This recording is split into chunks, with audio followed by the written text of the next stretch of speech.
Ayan, oh. Ito yung original na chain cutter. Talagang pang matagalan talaga. Itsura lang niya talaga, original na siya, oh. Ayan, oh. Gamitan mo lang to ng back rings.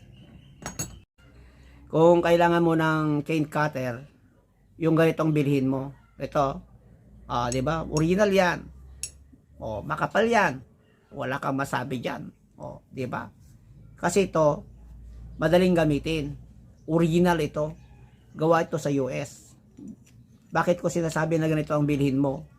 Yung kapal na lang niya, yung kalidad niya talagang heavy duty talaga. Saka paggamitan mo to ng liabe, sigurado, madali lang. Lalo na mga bagong kadena ngayon, may pasobra yan, puputulin mo yan. Oh. Kaya pag ito ginagamit mo, napakadali na lang. Oh, di ba?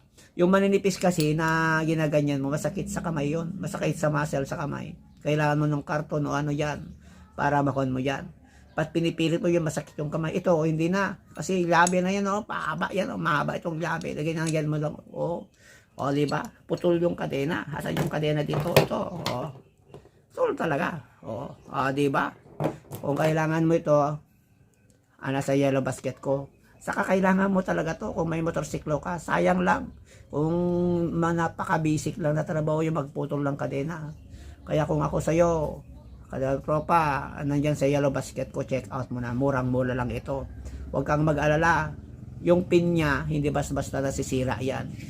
Pang matagalan to. At saka may pasobra si seller kung pin lang ang pag-uusapan. Di ba? Check out mo na, katropa. Murang-mura lang yan.